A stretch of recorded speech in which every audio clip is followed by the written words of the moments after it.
আমরা শুরু করে আমরা যখন ছাত্রলীগের দায়িত্ব আসার পরে আমি এবং আমার সভাপতি হরিগঞ্জ জেলা আওয়ামী লীগের বিপ্লবী সভাপতি আর বাজেট মুখের আওয়াজ এদের বাসায় করে বাসায় বসে আমরা সারা রাত্রে রমজান মাসে রাত্রে আমরা সারাদিন নামাজ পড়ে ঢুকেছিলাম।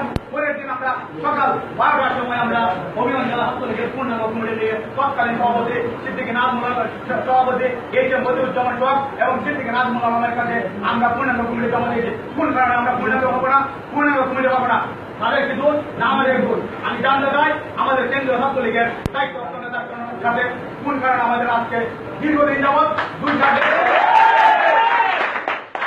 নেতৃবৃন্দকে বলি আমরা অচিরে ঘরের মধ্যে নেট মার্চ করতে করতে আজকে প্রায় 2 বছর অতিবাহিত হয়েছে, আমরা তাদের পূর্ণাঙ্গ কমিটি উপহার দিতে পারি নাই। আমি মনে করি আমরা যদি তাদেরকে পূর্ণাঙ্গ কমিটি না দিতে পারি তাহলে আপনারা বলেবেন যে হবিগঞ্জ জেলা ছাত্রলীগের পূর্ণাঙ্গ কমিটি হবে না, আপনারা সম্মেলনের খারিজ দিয়ে দেন, নতুন সম্মেলন দেন, তাহলেও আমরা একটা সান্ত্বনা পাবো। আমরা নিয়ে দীর্ঘদিন রাজনীতি করেছি, তাদেরকে আমরা সান্ত্বনা দিতে পারবো যে আমরা ওদের জন্য আমরা আমাদের পথ ছেড়ে দিয়ে আমরা সম্মেলনের তারিখ দিয়ে এসেছি। ওরা ওদের করে আমি মনে করি যারা ছাত্রলীগের রাজনীতি করেছে তাদের অবশ্যই ছাত্রলীগের পরিচয় দেওয়ার অধিকার আছে, তাদেরকে পরিচয় দেওয়া হবে। যারা দীর্ঘদিন ছাত্রলীগের রাজনীতি করেছে আর 2 দিন পরে যাদের বলে হুমকি হয়ে যাবে, তাদের পর ছাত্রলীগ করার সুযোগ পাবে না, তারা পর ছাত্র নেতা হিসেবে পরিচয় দিতে পারবে না। যাদের বলে আজকে 26 থেকে 27 তারা হয়তো বা আগামী দিন ছাত্র নেতা হিসাবে পরিচয় দিতে পারবে। যাদের বলে 28 হয়ে 29 চলছে তারা পরিচয় দিবে। আমি মনে করি আজকের মাধ্যমে আজকের এই কর্মী সভা শেষে আপনি আমাদের কেন্দ্রীয় নির্বাহী সংসদের সাধারণ সম্পাদকের সঙ্গে যোগাযোগ করে অচিরে আমাদের হবিগঞ্জের পূর্ণাঙ্গ কমিটি দেওয়ার ব্যবস্থা করে দেয়। আমরা আমাদের কর্মী বাহিনী নিয়ে আমাদের হবিগঞ্জের সাধারণ ছাত্র ছাত্রীদেরকে সঙ্গে নিয়ে বাংলাদেশ ছাত্রলীগ হবিগঞ্জ জেলা শাখার দায়িত্ব নেওয়ার পরে আমরা চেষ্টা করেছি আমাদের সর্বোচ্চটা দিয়ে আমাদের হবিগঞ্জে ছাত্রলীগকে সুসংগঠিত করার জন্য আমরা চেষ্টা করেছি আমাদের সর্বোচ্চটা দেওয়ার জন্য। এর ধারাবাহিকতা আপনি অবগত আছেন আমাদের কেন্দ্র নির্বাহী সংসদের সাধারণ সম্পাদক এস এম জাকির হোসেন ভাই, আমাদের মৌলভীবাজার জেলা ছাত্রলীগের সভাপতি সাধারণ সম্পাদক সুনামগঞ্জ জেলা ছাত্রলীগের সভাপতি সাধারণ সম্পাদককে উনি বলে দিয়েছিলেন ওনার ভাষাতে যদি রাজনীতি শিখতে হয়, যদি রাজনীতির মধ্যে পার্থক্য আনতে হয় তাহলে যাও হবিগঞ্জের সভাপতি এবং সাধারণ সম্পাদকের সাথে যাও। সে শুধু তাই নয়, আমাদের প্রথম ছাত্রলীগের আমাদের কেন্দ্রীয় ছাত্রলীগের সভাপতি সাইফুর রহমান সোহাগ এবং এস এম জাকির হোসেন ভাই ছাত্রলীগের নেতৃত্বে আসার পরে প্রথম যে কর্মী সভা হয়েছিল সেই কর্মী সভায়ও আমাদের ছিলারত্ন এস এম জাকির হোসেন ভাই বলেছিলেন সারা বাংলাদেশের মধ্যে যদি 2-4টা সাংগঠনিক ইউনিট থাকে এর মধ্যে হচ্ছে হবিগঞ্জ একটি। এর ধারাবাহিকতায় বিগত দিন আমরা যে কর্মী সভা করেছি লাস্ট কর্মী সভায় বলেছেন সেই সঙ্গে উনি সিলেট যখনই আসেন, সিলেট আসার পর বারবার শুধু আমাদের নয় উনি সকলের কাছে আমাদের হবিগঞ্জের ছাত্রলীগ নিয়ে গর্ব করেন। যদি আমরা সত্যি যদি আমরা গর্বের পাত্র হয়ে থাকি তাহলে কেন আমাদের পূর্ণাঙ্গ কমিটি হবে না?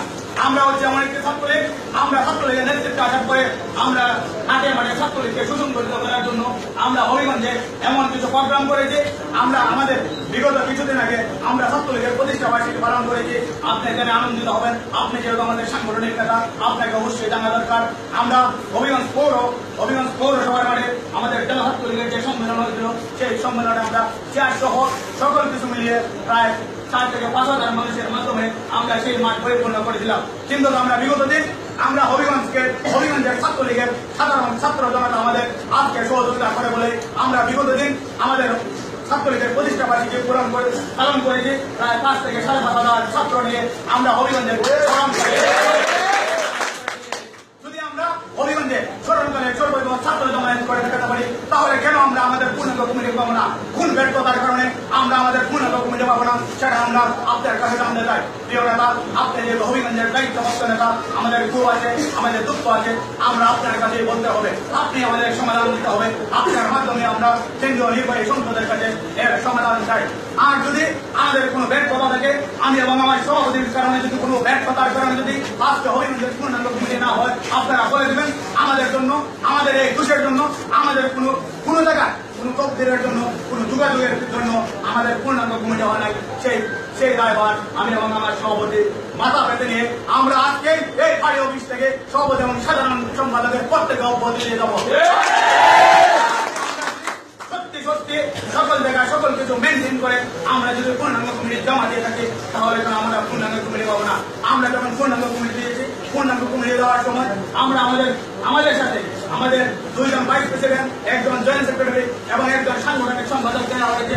আমরা তাদের কাছ থেকেও নাম নিয়ে তাদের সঙ্গে সমন্বয় করে আমরা আমাদের পূর্ণাঙ্গ কমিটিতে নাম দিয়েছি। আমরা আমাদের হবিগঞ্জের জেলা ছাত্রলীগের সকল সভাপতি এবং সাধারণ সম্পাদকের সঙ্গে সমন্বয় করে আমাদের হবিগঞ্জ জেলা আওয়ামী লীগের সভাপতি এবং সাধারণ সম্পাদকের সঙ্গে সমন্বয় করে আমরা পূর্ণাঙ্গ কমিটি দিয়েছি। আমাদের ব্যর্থতা কোথায়, কোন কারণে আমরা পূর্ণাঙ্গ কমিটি পাই না, আমি সেই বিষয়টা আজকে আমাদের দায়িত্ব নেতার কাছে জানতে চাই। আর যদি আমাদের ব্যর্থতা থাকে আপনি বলে দেবেন কোন কারণে আমরা আমাদের পূর্ণাঙ্গ কমিটি পাবেন। প্রিয় ভাই, প্রিয় নেতা, আপনি এখানে উপস্থিত হয়েছেন। আমরা চাই আপনার মাধ্যমে সমাধান হবে। আমাদের যে কয়টি ইউনিট আছে, আপনি আমাদের ইউনিটের সাংগঠনিক অবস্থা, সাংগঠনিক সব বিষয় আপনি জেনেছেন। আপনি আমাদের সাংগঠনিক বিষয়গুলো যেভাবে আপনি বলবেন, আমরা অবশ্যই শুধু আমি এবং আমার সভাপতি নয়, আমরা যারা এখানে ছাত্রলীগ করি, আমরা যারা এখানে উপস্থিত হয়েছি, আপনি যে দিক নির্দেশনা দেবেন আমরা সকলে আপনার দিক নির্দেশনা ফলো করবো। আপনার দিক নির্দেশনা অনুযায়ী আমরা জেলা ছাত্রলীগ চলবো। সেই সংগঠনকে শুধু আমরা জেলা ছাত্রলীগ নয়, আমাদের যে কয়টি ইউনিট আছে প্রতিটি ইউনিটও আপনি যেভাবে করবেন, যেভাবে ডেলে সাজাতে যাবেন, যেভাবে সুন্দর করে ছাত্রলীগকে